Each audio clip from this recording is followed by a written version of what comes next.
Cheers, everybody. It's the Old Humble guy. I am back in Humble, Texas after an 11-state road trip. And I want to take this little opportunity I've got here as I roll down the street in my neighborhood to talk to y'all about bourbon hunting. Bourbon hunting is a fantastic, fun, exciting hobby. It's a delight. It really is. And I'm always impressed to see people's bourbon stash and their bourbon collection. And that's actually, no, that's not entirely true. I'm impressed to see the bourbon collection. I'm not always impressed by a bourbon collection, because a lot of times a bourbon collection that people show is just a bunch of Kentucky factory bourbon. And that's not really, I mean, let's face it, that's not really a collection of bourbons. That's a collection of Kentucky bourbon. That's a collection of a very small slice of bourbons. Now look, I drove through, like I said, 11 states.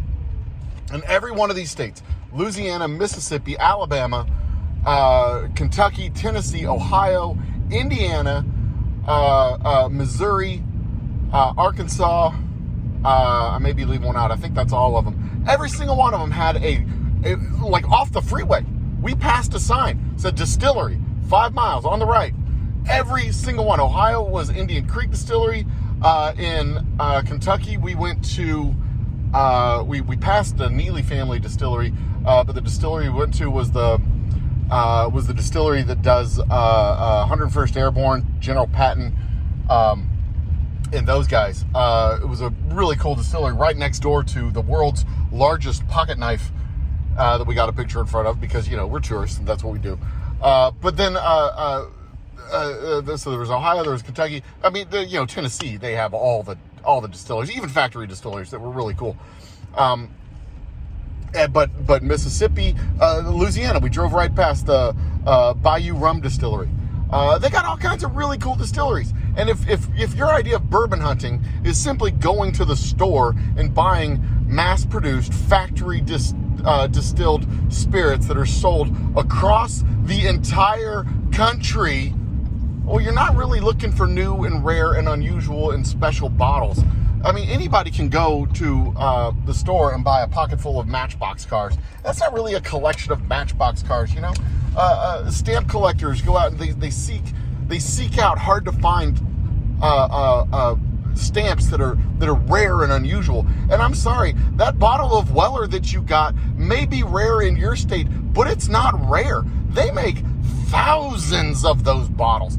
Thousands, and they're distributed all across the country. Just because your state got 50 of them doesn't mean they don't have thousands of them, and thousands of them were distributed to states all across the country. You're not getting special, unusual, unique, rare bottles. You're passing up special, unusual, rare, and unique bottles. Those special, unusual, rare, and unique bottles that are made in those states. If you're crossing state lines to get Kentucky factory whiskey, you're missing out on some fantastic stuff. I mean, there's several companies here in Texas. Copper Shot whiskey. You can't even get it in stores. You can only get it at the distillery. Cooper Family Distillery. You can only get it at the distillery. There's a lot of stuff you can only get at the distilleries, and y'all pass this stuff up all the time. All the time, looking for rare and unusual factory bottles that are distributed all over I mean, would you go to Mexico and eat McDonald's? Really? You're going to cross state lines and get factory? You're going to go to another country and eat American fast food?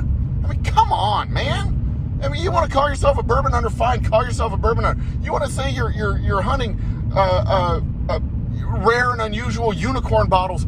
Fine, but actually hunt rare and unusual unicorn bottles. Don't just go to the land of Oz to hunt new and unusual things and then get some chicken. Come on, you're gonna get just chicken? It's distributed all over the world, all over the country. Just grab whatever. I mean, that's literally, you're getting a special label of whatever. We went through 11 states, saw 15 different, truly new and unusual distilleries.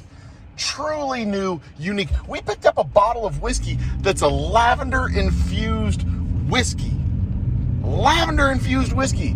It had a very unique, interesting flavor. It was low proof.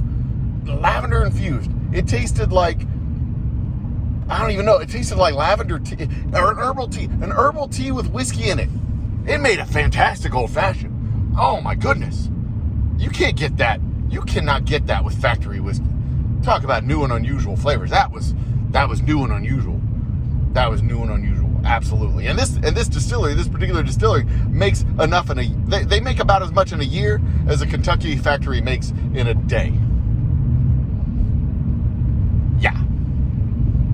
New and unusual indeed.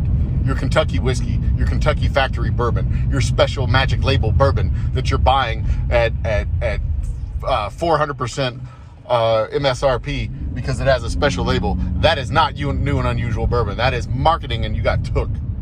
Go seek out really true new and unusual bourbons, man. Go find true unicorns, special stuff. Your local distillers will thank you. They will be very appreciative. Anyway, cheers. Have a great weekend. Love you guys. Bye.